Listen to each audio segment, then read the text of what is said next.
أفحسبتم أنما خلقناكم عبثا وأنكم إلينا لا ترجعون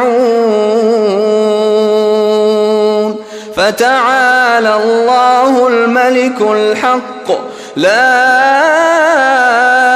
إله إلا هو رب العرش الكريم ومن يدع مع الله إلها آخر لا برهان له به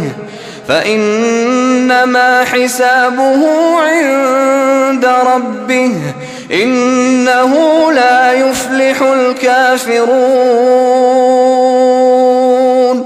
وقل رب اغفر وارحم وأنت خير الراحمين